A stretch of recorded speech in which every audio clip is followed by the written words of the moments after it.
as a key to world building.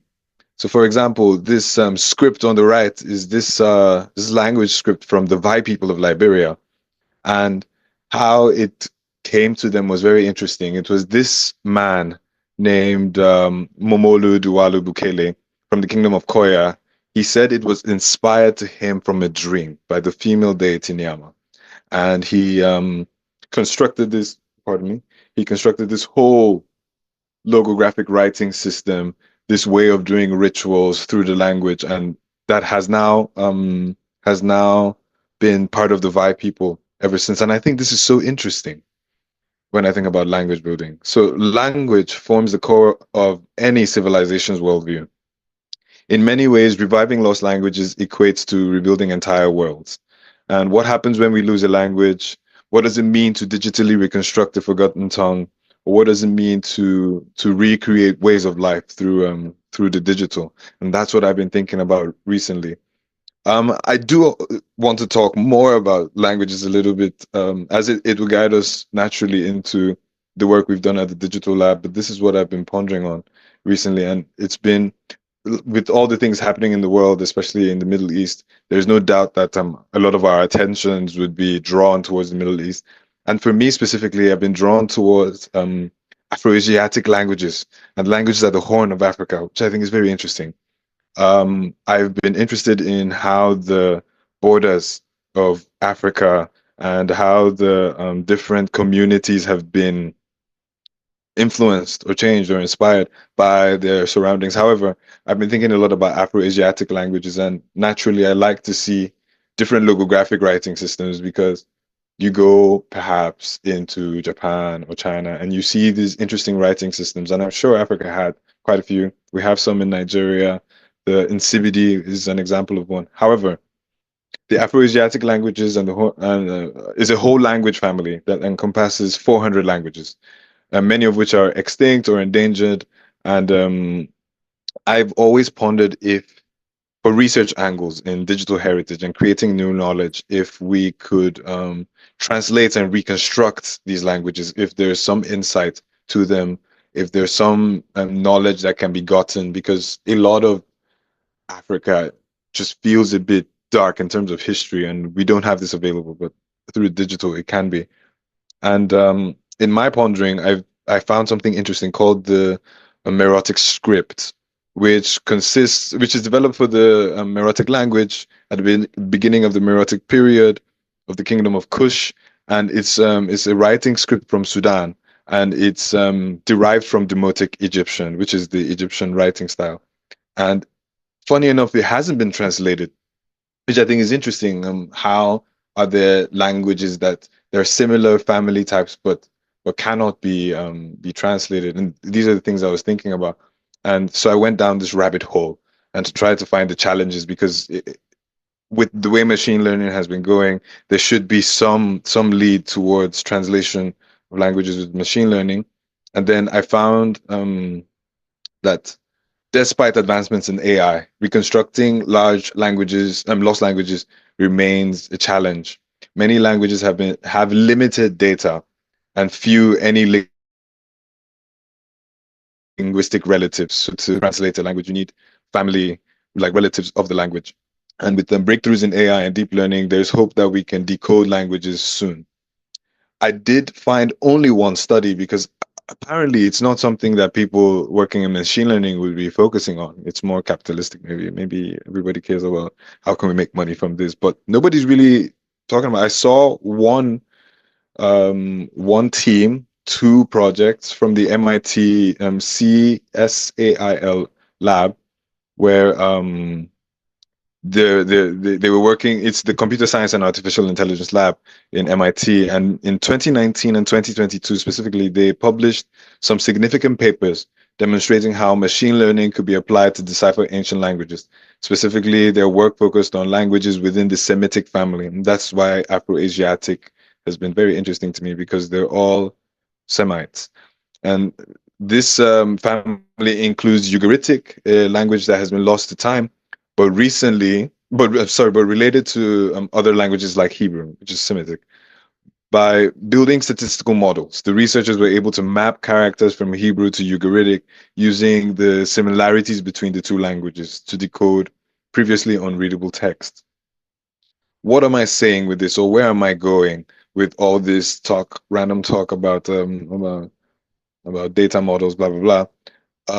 Is that the method worked well for Ugaritic because of its relation to Hebrew, but the challenge is there's so many languages or things that haven't been well documented, and this is where it gets complicated for other languages. Unlike languages like Hebrew or even Akkadian, many lost African languages, particularly in the Afro-Asiatic family, don't have well-documented sibling languages enough written to create a clear model.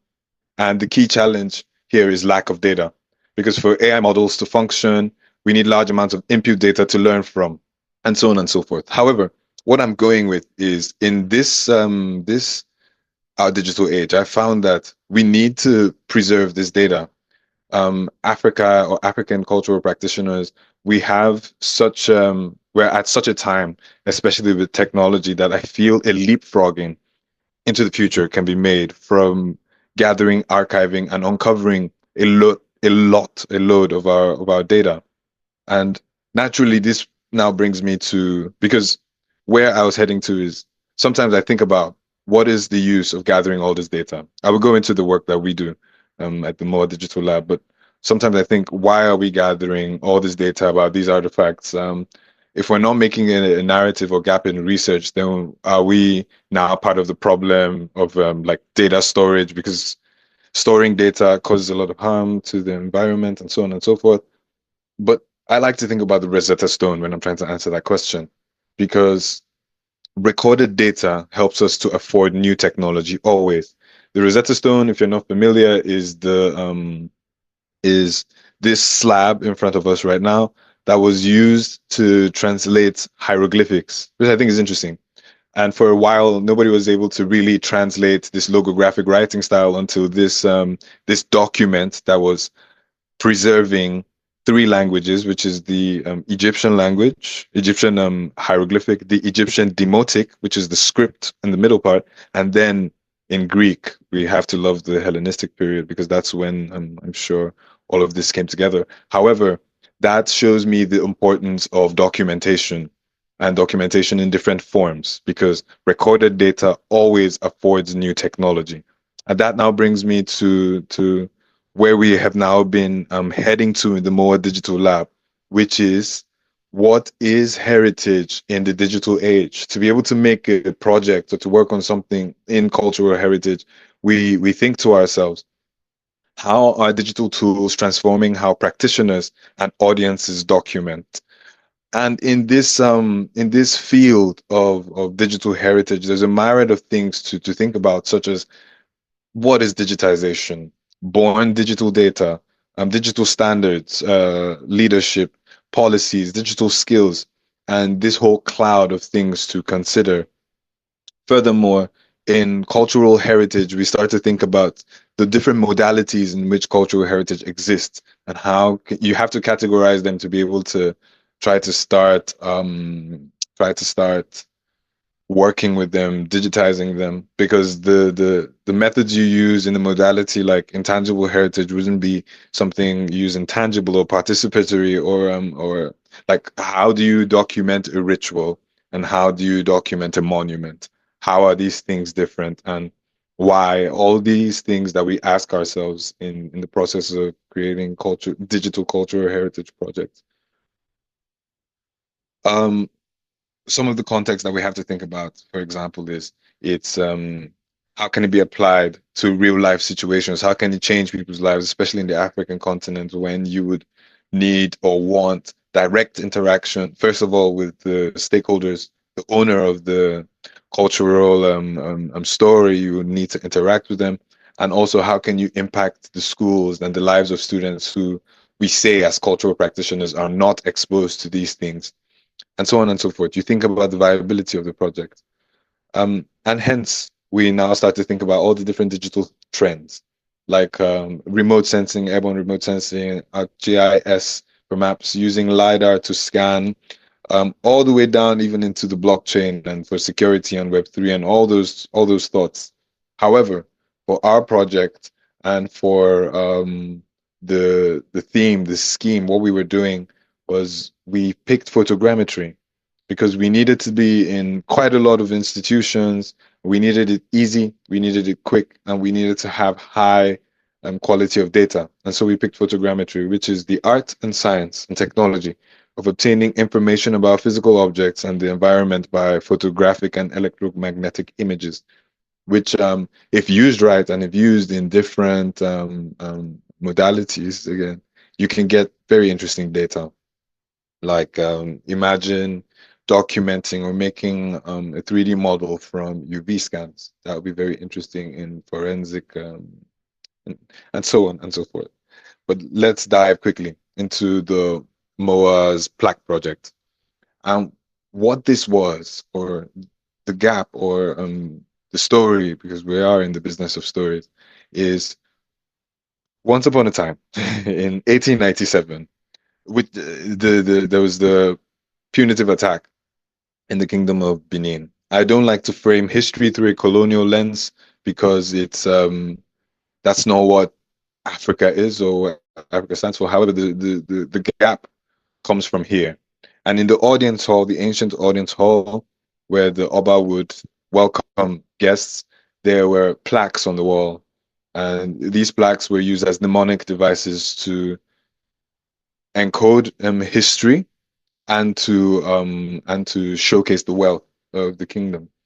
And some people could postulate they were used for palace propaganda, for telling the people stories. However, there were storytelling tools. The name of the plaque in the Benin language is Ama, and even when you want to tell somebody now in the Benin language to take a photo of you, you use that same word. I believe is for making a mark on something or inscribing on something. And hence, these plaques specifically, there's this flat relief plaques that we have. There's about 900 to 1,000 around the world. And Professor Kokunre, a professor from Nigeria, mentions that they are like pages of a book that have been spread across. And it was the goal of the MOA Digital Lab to bring them together to see if we can make a cohesive story or to make something from this gap in research, and hence we started digitizing most of them. We tried to get access into all the institutions where they would be at to try and find what we could find, and that's the story. We also furthermore recreated the ancient audience hall in which they were housed, and I mean, it's a preliminary but interesting reconstruction, and to try to find new things, to create new knowledge or Afrocentric knowledge about these plaques. Let me go more in. Before I go in, these are my lovely teammates. Michael Tomiak, who's the head of digital programming, Sheona Jagono, myself, and Uwagbale Edward. Because nothing is ever really an individual. It's always made up of a team. The team makes the project. So the case studies of digital heritage programs that we can see or we can learn from. First of all, I've been pondering on forensics architecture and their work in Namibia, specifically around the when it was German Southwest Africa and the horrible war crimes committed by Germany in Namibia with the genocide and their reconstruction and how they use digital tools to create knowledge. I cannot explain via words. You have to if you haven't heard about it, you have to do research about it and to see how in our digital world data can be presented. That is very interesting. Factum Foundation, if you haven't heard about them, very interesting. They've done a myriad of cultural heritage work. One of which I quite like is the Colossus. It's not the one of Rhodes, it's the other one, which is underwater. And it's my favorite project of them because they had to dive underwater using, of course, industry standard techniques to reconstruct this monument. And now it's standing for people to ponder on and to observe somewhere in Italy, which I think is interesting. Luti by Chidin Mabwani, who um who also digitizes artifacts, but is more like a digital Robin Hood. What I like, one of the projects that he did that I'm quite happy about was when they scanned the Rosetta Stone in um in um in the British Museum, and they geolocated it in Rashid, the town where it was found. I can't remember the first name of the Rosetta Stone, but it has the name of Rashid inside, and it's very interesting. Missy 3D, who also scanned some religious sites in Nigeria, the Oshun Oshobo Grove. They did it with SIAC, very interesting project. And then Limbo Accra, which scans and preserves architectural heritage or ruins in Accra. Very interesting case studies for anybody who is on the call and would really want to delve in more into these topics. But to round it off, I would show you some of the outputs from the MOA Digital Lab, because one of the ways that we really tried to bring these artifacts back was through public engagement. Public engagement played such a huge role in our work. So after the project, we interacted with the help of the MOA Digital Lab and the outreach team. We reached out to many schools to create interactive ways to deal with, memorialize, and to teach about the plaques, talk about what we found, talk about our ways of going about the research, and to present them in hopefully fun ways. I hope people had fun during them. You can see people were painting the plaques. One thing that I thought was very interesting as well was the plaque reimagined, where we got our research, we gave it to artists, and the artists dissected it and made they made workshops for students to interact and to make new plaques. I didn't put them in these slides, but it was very interesting, putting their daily lives or their mundane realities into these plaques to be memorialized. It would be very cool if we could print them in bronze and have new artifacts, you know.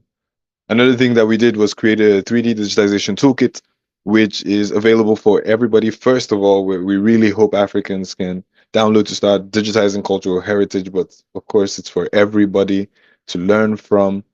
I would pause a little bit for you to scan on the screen if you want the digital toolkit, but it guides cultural practitioners from beginner to hopefully mastery on the topic. And also, if you are somebody who is very skilled already in photogrammetry specifically, it aids in showing you industry standards, best practices for achieving this. Next thing we did that we're very proud of is our archive. Whoops, okay. The supposed to be a QR code on the screen, but the archive is our digital collection of the plaques that we've scanned, and it's open access, so you should be able to find it on the MOA website. And you can also as well see all these plaques that have been hidden from Africans this whole time. It's interesting because our artifacts are welcome, but the people are not. So many people would never be able to be influenced directly by their work. I'm rambling up in a bit. But yes, we also created this open access policy where you should be able to go on the website and find out more about what we mean, and trying to create this industry standard for institutions and individuals to go by.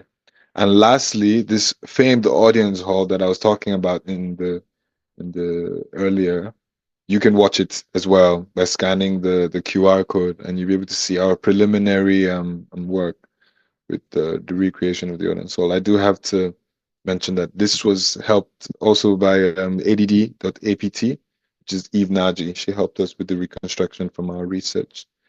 And without further ado, I hope it wasn't too wordy, too talky. I'm looking forward to your questions, but this is the end of my slide.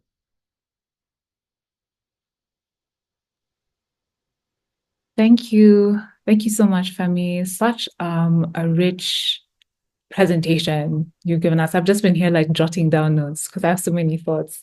I'm sure others do as well. But yeah, I think my first question for you is revolves around language, because I've also, you started off with language, and that's something that I've been thinking a lot about how language shapes our realities and also our futures. So I think, and likewise, world building enables us to find the language to, exit the landscape of colonial imaginaries. So I think for me, I'd be really interested to hear about, what philosophy, like you, and you also mentioned philosophy. So like what philosophy guides your work at MOA regarding like, yeah, the use of like language and like dreaming and planning for what is to come. Like you briefly touched on it, but I'd love to hear more about like for you personally, yeah, what guides your work in space? Interesting. My the philosophy that guides me really is about innovation. It's really about trying to build something new. Very, very specifically and very personal, I've been trying to imagine new worlds, and I found texts that relate to this because sometimes I try to think about what is outside of our capitalist world, for example, or the ways the ways we function. And I think a lot about Plato's Republic, which I have been reading. And the Republic postulates on a philosophic empire where philosophy is enshrined at the center of empire, and how that could lead to developing new ways of doing things. And to be honest, that's what I've been thinking about. But I know that the philosophy of trying to striving for change, or looking on the brighter side, or trying to see what is possible and making things possible. I Mm. hope I was able to add to that. You did. And for you, actually, like, how did you get into this space? Like, how did you? Because I think there's a lot of unlearning. Even speaking from a personal basis, I mean, I grew up here in Kenya. I think a lot of our education, by and large, was formed by a colonial like mindset. And so there had to come a lot of unlearning to be able to like create something new, to be able to think what it means to exist in the cultural space and to do so in a way that honors our pasts. And also what we want for ourselves. So, like, yeah, how did you get into this space? And what are some of the things that you've learned and unlearned while on this journey of digital Yes, heritage?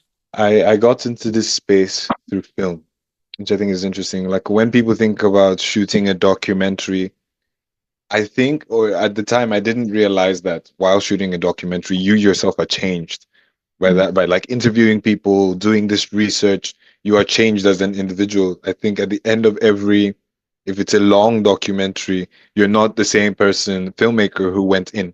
And so I had this documentary for UNIC, the European Union Institutes for Culture, and it was about Nigerian museums being homes of identity and culture. So I had to travel to most of the museums in Nigeria and talk to all the curators, and that was very fascinating. And I guess that was the beginning of my pathway into this cultural scene. Mm, mm. And yeah, was there anything that you learned or unlearned whilst doing the documentary, whilst going to the museums and actually tangibly seeing how things were being done? And have those things, the things that you learned and unlearned, then now shaped your work within the digital, and in what way? Yes. One thing I noticed was the interaction of young people, or how we view history and culture. I don't know how it is in Kenya, but in Nigeria, we don't teach history in schools. Fascinating. I know. I know. And seeing the reaction of people made me more interested. Or my parents growing up, my mother tongue being English, that's the first thing that I learned, and it really made me want to learn more and to do more, because one of the things that we have failing in Nigeria and I suppose Africa is infrastructure. And how can I build infrastructure? How can I be a platform for things to work? And that's what really has guided me going forward. Because if through the digital we can create this platform for learning, and then somehow we're creating infrastructure, or somehow something is changing, and that's what's been guiding me so Hmm. far, or what I've learned. Yeah. Yes. Thanks for sharing that. And I think you mentioned like English. I think for me, English too was my first language, unfortunately. But yeah, there's a question here also talking about language. So the question is from Ayo Friedrich, and he asks, considering the historical development of African languages in relation to colonialism, how might the relationship between colonial influence and the evolution of indigenous languages be systematically assessed and quantitatively analyzed? So, I mean, it depends on how you want to do that, or why you'd want to be to check the colonial influence on the evolution of the I mean, that's a whole research topic in and of itself, if one is interested in checking the colonial influences. However, asking if you're a person who is trying to do that would be to try to document first of all, and that it goes back to the slides, try to document as much as possible the pre-colonial languages or pre-colonial um ways of doing things, and then you compare to, you start your research from there. I feel like it's a whole research topic because you're asking specifically for the methodology of this paper, but I guess we can we can have a call to go into that more deeply if that's what you want. right. So Ayo, you can reach out to Femi, ask him for a call. I'd also be interested in knowing the outcome of that. Please rope me in. But yeah, I think I'm also really curious about for you what it means to also like work with technologies that have also been known in a sense to cause harm. I'm thinking of the ways in which like Congo, for example, a lot of like, be it our laptops, our phones, a lot of the material that is used to build these technologies come from a very harmful space. And so for you, like, how do you navigate like the harm that also comes with this work? And like, how does that guide you as you also continue to think about like the future of technology, specifically on the continent? I mean, I wish I could be more better in dealing with that issue specifically, because what is being done to the Congo is brutal and has been brutal since the brutal King Leopold. However, I do know technology to be a double-edged sword. I think of it like the story of Prometheus, where fire was given to the people, and Zeus was angry, but then this fire was used to make food. It was used to warm people, keep them away from the cold, but it was used to make weapons of war. However, I'm trying my best to use technology in a way that creates platform for for things in the Congo to not be done the way they are anymore. Because one thing I know about the digital is it gives larger voices to people, and it creates this unity that the imaginary borders, like you're in Kenya, I'm Nigerian, and we're having this discussion as afforded to by technology. And let's see more and more of this can do if we're great cultural practitioners. Yeah, thanks for that. I think I'd also be curious to know for someone who's like new in this space, I think also as I lead, I think there's a question that has come in about photogrammetry training that has come in, but I'd also like to take it like a bit before that for people who are kind Mhm. of like new in this space and are curious about what it would mean to work with digital tools.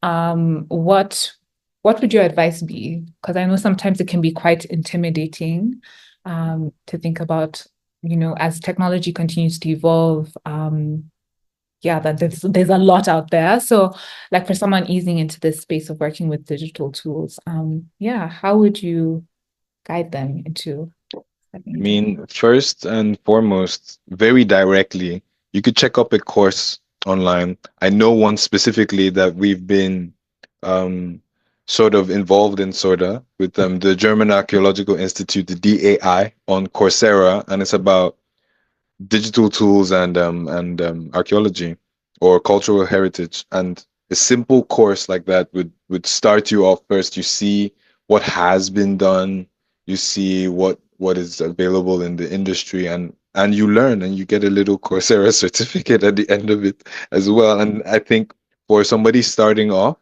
in cultural heritage, it's not bad to give yourself some structure and do that. It's Mm, very straightforward.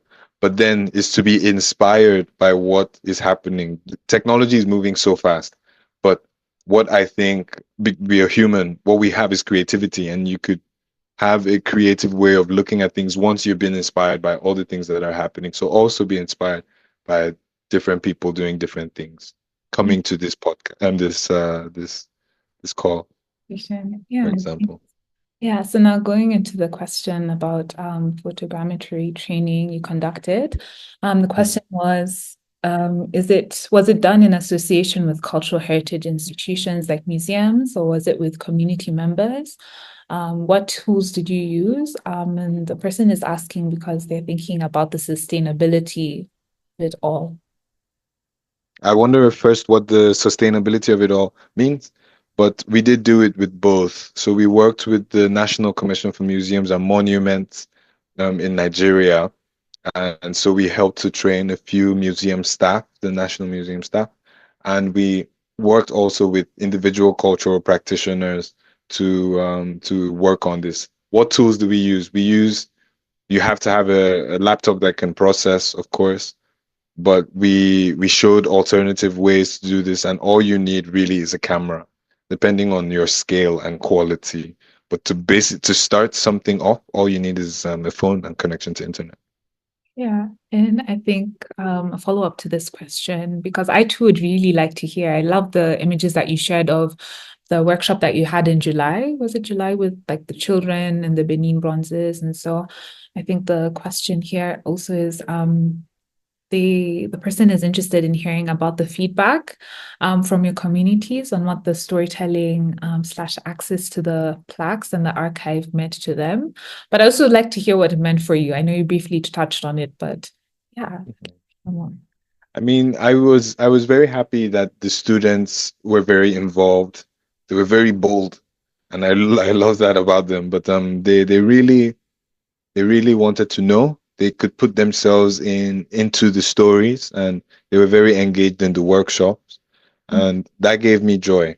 So now moving from them to me, it gave me joy that we were able to plant something in people's minds. I feel that many people want to do the biggest, greatest things, and I want that as well. But I was happy that we had a step of educating people. It was a lot of people in attendance, and it wasn't only just the final July presentation. We've had webinars throughout the years. We've engaged many different people, I'm just happy that we're able to create this noise about it and to create some history. If I was a kid and that happened, I would be glad. Hmm. Yeah. Hmm. And so to go back to the world building strand, I'd also be keen to hear the ways in which, because you mentioned that for you, like film was kind of the pathway into this space. Is there any way that you continue to like work on or how do you actually balance like working on your artistic, projects and you're working with the digitization? Is there like any overlaps? And yeah, in what ways do they feed into each other? Mm. I mean, I so after film, I did go a lot into a lot of technical stuff because I do have a technical background. I was very, very good at math. I studied chemical engineering as well, and so I've always been drawn to technology, and hence there's a bit of overlap for me trying to visualize data. However, regarding a balance, it's a bit hard to be an artist and to do this. I guess maybe eventually I'll take time off to be more creative. However, I do find joy in creating platforms for creatives. That's what gives me joy nowadays. If I can be an access for people to have money, for people, because that's very important, for people to have money, for people to have residencies or to be a source of opportunities for other people to be creative, then I feel somehow I've done something creative because my influence is inside somewhere. That gives me joy. Yeah, Yeah. nice. So the next is a question from Isabel. And she writes, Hi Femi, thanks for the input. A question about the digital archive. How do you deal with the databases and their Western categorizations? So a Talking Objects Archive, which we are collaborating and developing together. with them, the talking object. Mhm. We as ADH are working with the talking objects team. We're trying to develop a system to break with the hierarchization of knowledge, and have been finding it to be difficult. So how do you deal with this? It's I think back to basics and working with the stakeholders of this knowledge.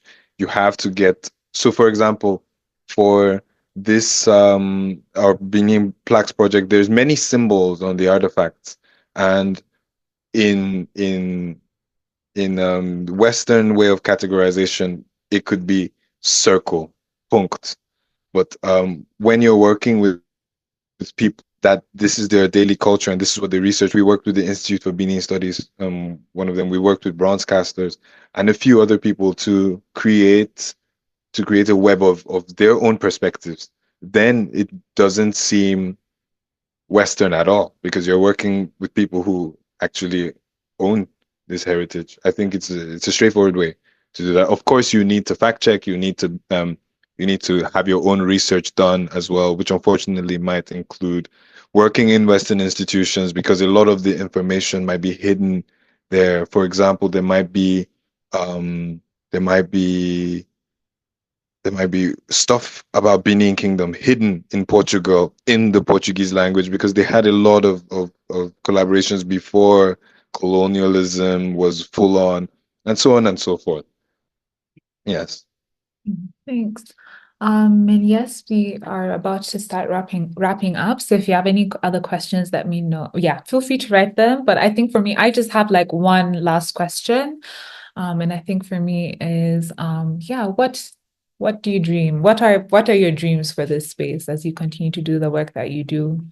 And yeah, as you continue to build new worlds, both digitally and in person. Yeah, what are some of your dreams for yourself and I the rest of the I, people? li- I like to dream very ambitiously and optimistically, and I like to also believe in a utopia because why not? I mean, the world could be seeming very messed up, but why not hope in a utopia and try to build one? However, I do see a time when digital tools would afford unity in Africa because one thing I do not like is disunity in Africa. I can jump on a train from France to Belgium. It's not that expensive. It's very straightforward. But there is a risk if you're doing it by road in Africa that they will stop you at the border. You know, even in West Africa where we have free movement, they might stop you on the way to Senegal if you're driving. Um, Many people, we don't know about each other. I don't know anything apart from what I know about Adinkra and Ashanti. I don't really know much about Ghana. I don't know much about Dar es Salaam, about Tanzania. And that's what I want. That's what I dream for us to have more in common and meet up in person more and create something. That's my dream. Yeah, I love that. And thank you so, so much for sharing this. I am fully behind that dream. Yeah, fully, totally. Mhm. And so yeah, thank you so much for your time. I think, like I said, we are wrapping up. But if anyone wanted to, get in touch with you, as we mentioned, there's already a call that is will be taking place. So if anyone wanted to get in touch with you, connect more with the work that you're doing, where can they do so? Yeah. I'm typing my email in the chat, my work email and personal, just in case. Mm,